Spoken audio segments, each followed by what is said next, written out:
Today, we reflect on the 7 words spoken by Jesus Christ on the cross. All the words of Christ were powerful words of life, although his 7 last sayings as he died for us are worth of our reflection. These powerful statements reveal his heart and love for us. As the Easter weekend approaches, let us take some time to reflect on these 7 powerful statements. They should change our lives. There are 7 last recorded sayings, and none of the Gospels record all 7 last sayings. 3 are recorded in Luke, 3 in John, and 1 in both Matthew and Mark. The exact order is not known. However, we will look at them in the traditional order.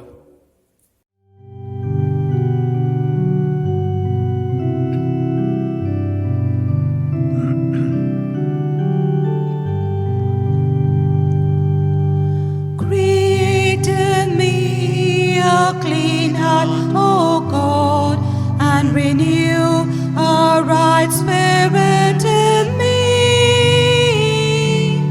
Create in me a clean heart, O God, and renew a right spirit in me. Wash me, cleanse me, purify me, make my heart as white as snow.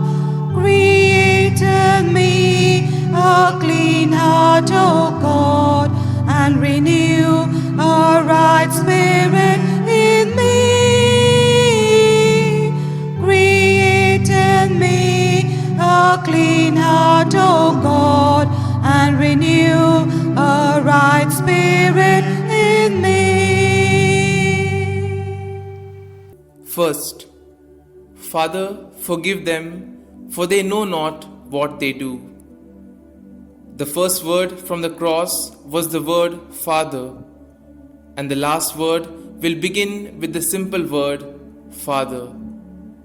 It shows us the relationship that the Father had with the Son.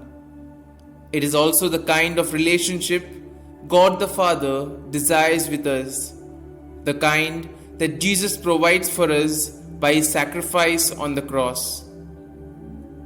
Love forgives. Jesus says, "Forgive them." Those who crucified Jesus were guilty, but it was through his heart that they would find forgiveness. It was our sins, my sins and your sins also, that put Jesus on that cross, and he offers us his forgiveness. For they know not what they do. Even though his enemies did not recognize him as the Messiah, Christ displays his limitless compassion. It is said that we are never more like Jesus than when we forgive those who have wronged us. The Bible admonishes us to be kind to one another, tender-hearted, forgiving one another as God in Christ forgave us. Prayer. Lord, thank you for praying for the forgiveness of those who did not know what they were doing. May we also be included in that prayer. If we sin out of ignorance or intentional, be merciful to us and give us your forgiveness in the name of Jesus Christ, our suffering Savior. Amen.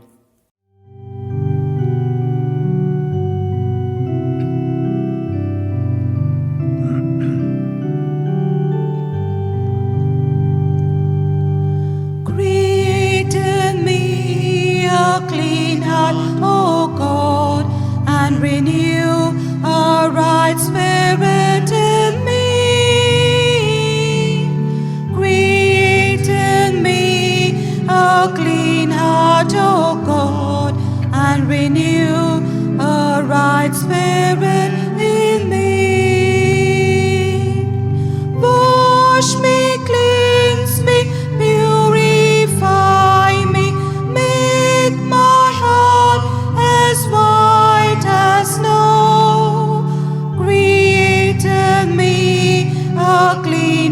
heart, O God, and renew a right spirit in me. Create in me a clean heart, O God, and renew a right spirit in me. The second word. Truly I say to you, today you will be with me in paradise. This passage recounts one of the most amazing prayers and promises in the entire Bible. Hanging on crosses at Jesus' right and left hand are two criminals, evildoers, also called robbers. While the criminal on the left was hanging there with just a few minutes left of life, hurled abuse and rejection at Jesus. He blasphemed him all the way to his dying breath. He rejected the only hope he had in the world that was right next to him. The other criminal was on the right of Jesus. He too had done many wrong things. The last thing he did was throw himself on the mercy of God. He admitted that Jesus was the only hope he had, and he asked Jesus to remember him. He encountered Jesus and he confessed his sins and cried out to him for mercy. Jesus forgave him and offered him eternal life.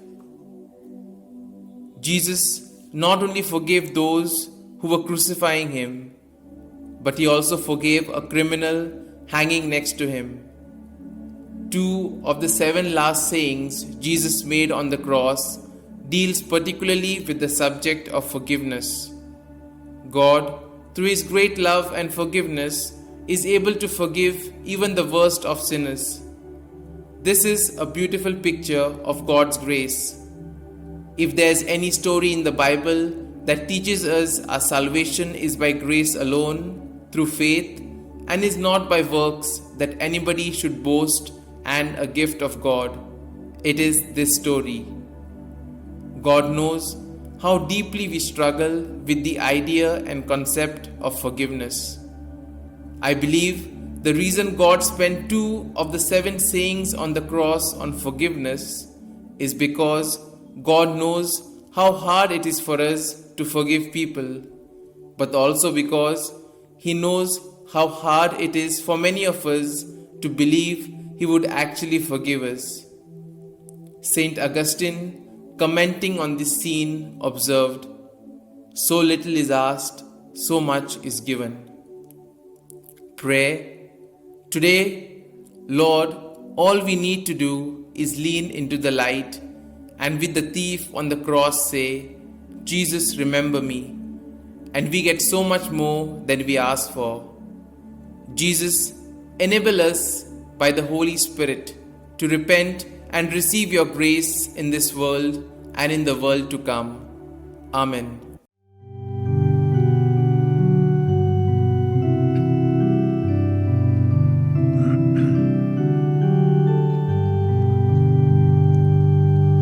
Create in me a clean heart, O God, and renew a right spirit in me. Create in me a clean heart, O God, and renew a right spirit in me. Wash me, cleanse me, purify me, make my heart as white as snow. Create in me a clean heart, O God, and renew a right spirit in me. Create in me a clean heart, O God, and renew a right spirit in me. The third word. Woman, behold your son. Behold your mother. Standing beside her was his beloved disciple John. In his last moments, Jesus called to her and said, "Woman, behold your son." Then he called to John and said, "Behold your mother." It was his final act of devotion to entrust the care of his mother to his closest friend. He knew that John would provide for her and protect her in his absence. Jesus' first two statements reveal his divine side, his power to forgive sin and to grant eternal salvation. The third statement reveals his human side, fully God and fully man. Jesus' concern for Mary was not just as a savior, but also as a son. Simeon's prophecy spoke volumes. Simeon blessed them and said to Mary his mother, "Behold, this child is appointed for the fall and rising of many in Israel, and for a sign that is opposed, and a sword will pierce through your own soul also, so that the thoughts from many hearts may be revealed." Jesus' words were words of care and compassion. Compassion for his earthly mother reminds us that Jesus also cares for our well-being and direction in life, even when we don't understand God's plan. And as Jesus asked John to care for Mary, he asks us to care for others on his behalf. Do you see the selflessness of Jesus in his hour of great need? Jesus thought of others. On this occasion, the need was his mother. Here's the great lesson of the third saying from the cross: Jesus cares. The Apostle Peter reminds us, casting all your anxieties on him because he cares for you. Prayer. Lord, thank you for the great reminder of your affection and care for us. It was in your hour of great suffering you expressed compassion for your mother and Lord. Grant that we follow your example. Help us show our concern for the needs of others, reaching out to provide for those who suffer. Amen.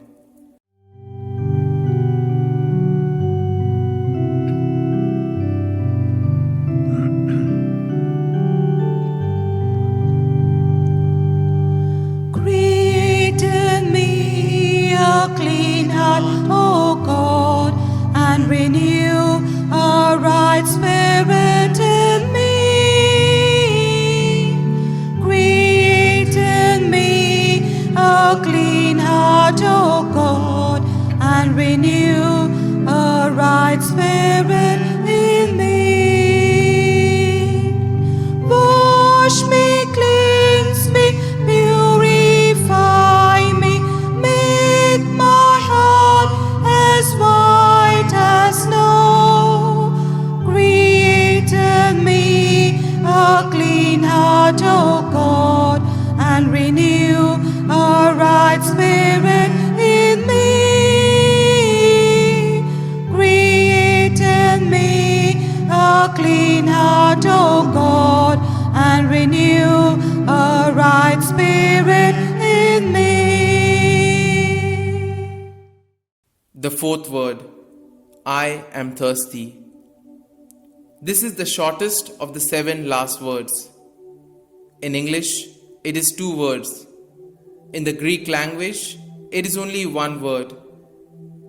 Though there is no specific reference in the text of the Gospel, it is likely that John was thinking of Psalm 69.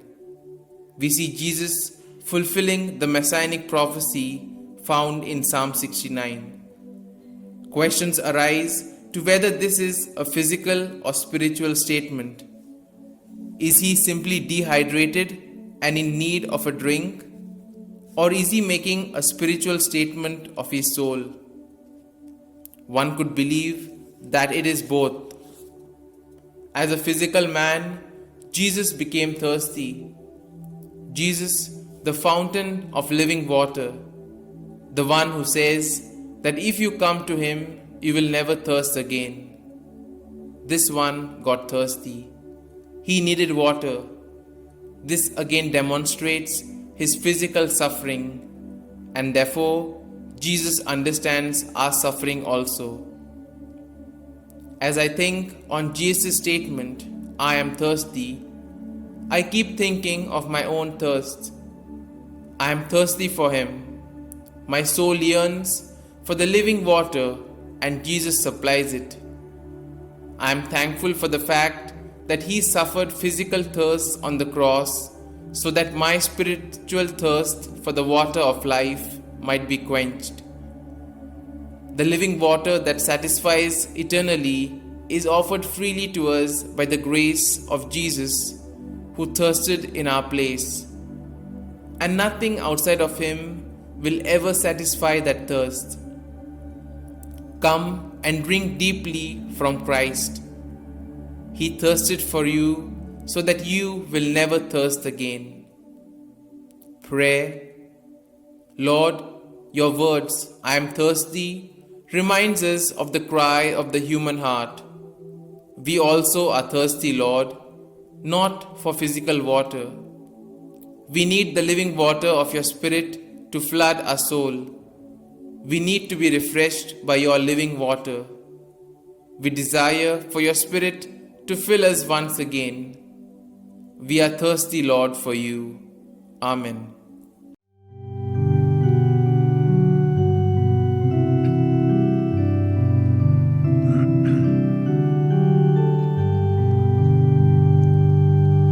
Create in me a clean heart, O God, and renew a right spirit in me. Create in me a clean heart, O God, and renew a right spirit in me. Wash me, cleanse me, purify me, make my heart as white as snow. Create in me a clean heart, O God, and renew a right spirit in me. Create in me a clean heart, O God, and renew a right spirit in me. The fifth word. My God, why have you forsaken me? These words of Jesus from the cross must be the most astounding sentence in the Bible. As Jesus was dying on the cross, he confirmed the beginning of the prophetic Psalm 22. The psalmist expressed these words centuries before. Why had God abandoned him? Why did his father turn his back on him in his moment of great agony? Jesus, our Xavier, has made it forever unnecessary for us to experience or understand the depths of these words from the cross. The reality of sin and holiness reveals the reason for the sacrifice. These words reveal the horrific cost of putting away of our sin.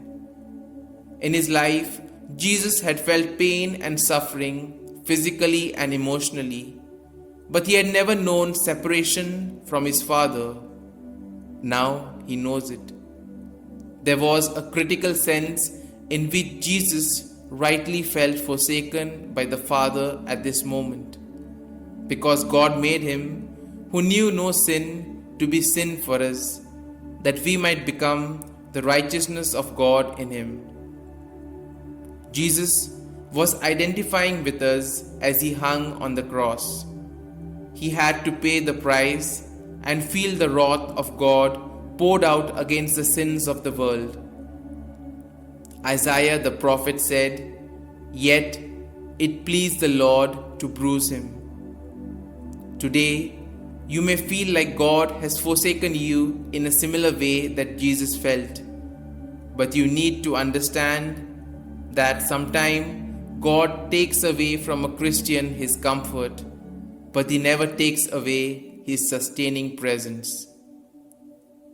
Pray, Lord, it is so comforting to know that Jesus can fully sympathize with a human being who feels abandoned by God. Jesus, not only did you take the death we deserved, but you experienced the separation from God we deserved as well. Thank you for this assurance. Never will I leave you, never will I forsake you.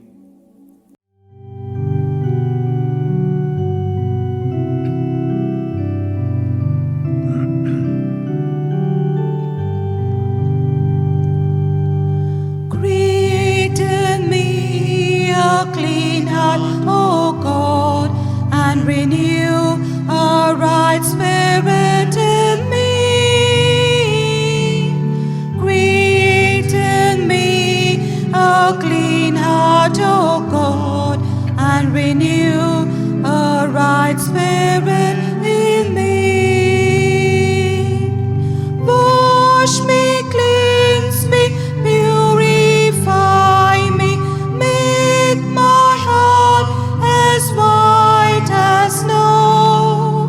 Create in me a clean heart, O God, and renew a right spirit in me. Create in me a clean heart, O God, and renew a right spirit in me. The sixth word, it is finished. When Jesus said, "It is finished," surely he was expressing relief that his suffering was over. It is finished, I believe, meant in part that this is finally done. But the Greek word translated as "it is finished" means more than just this. The message captures the full sense of this word. It's done, complete. Jesus had accomplished his mission. He had announced and inaugurated the kingdom of God. He had shown the love and grace of God. He exemplified that love and grace by dying for the sin of the world, thus opening the way for all to live under the reign of God. He had finished, accomplished his Father's will. I have glorified you on earth. I have finished the work which you have given me to do. What does God's love look like? The prophets of the Old Testament tried to answer it. Isaiah gave us the picture of the suffering servant, and Jeremiah drew a picture of the divine potter remaking the marred vessel. Yet, these did not adequately express to us his love. That question was never answered until Jesus, hanging on the cross in unimaginable suffering, beaten and bruised. Jesus providing our redemption. You cannot look at that scene without seeing God's love. But God shows his love for us in that while we are still sinners, Christ died for us. Pray, God, as we reflect upon this saying, may we be reminded of your great love for us. It is here we see what true love looks like: unselfish, sacrificial. And Lord, may we exemplify this kind of love in our day-to-day life.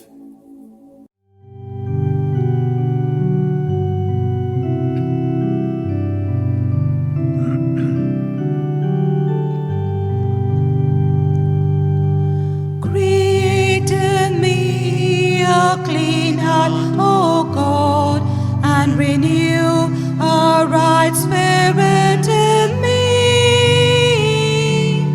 Create in me a clean heart, O God, and renew a right spirit in me.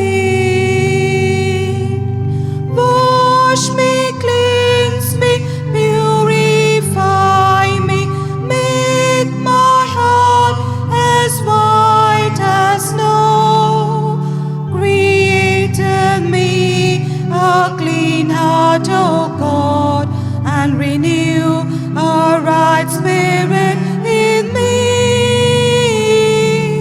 Create in me a clean heart, O God, and renew a right spirit in me. The seventh word. Father, into your hands I commit my spirit. Jesus, as a child, probably memorized these words. They are taken from Psalm 31:5. Into your hands I commit my spirit. Redeem me, O Lord, the God of truth. Jesus didn't use the words redeem me. It was necessary for David to say, redeem me, O Lord. Jesus had no need for redemption because he was the Redeemer. Only one word is added to this verse, Father. It tells us how our Lord died, willingly and victoriously. William Barclay says, even on a cross, Jesus died like a child falling asleep in his Father's arms. I believe everyone who knows Jesus as their Savior may die with the same confidence and assurance.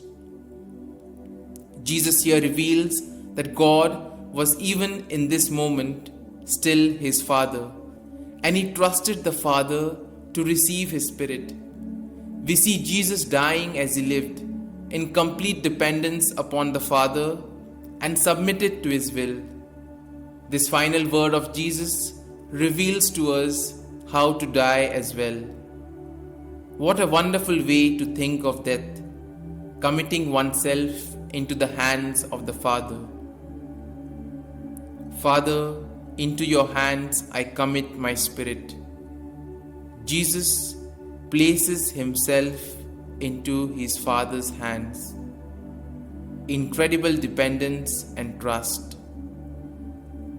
Jesus gave us these words of comfort.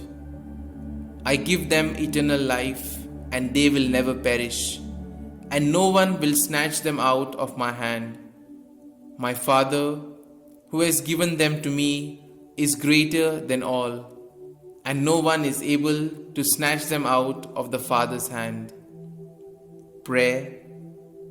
Father, we often find our minds filled with fear and questions concerning death, and the world has no answer.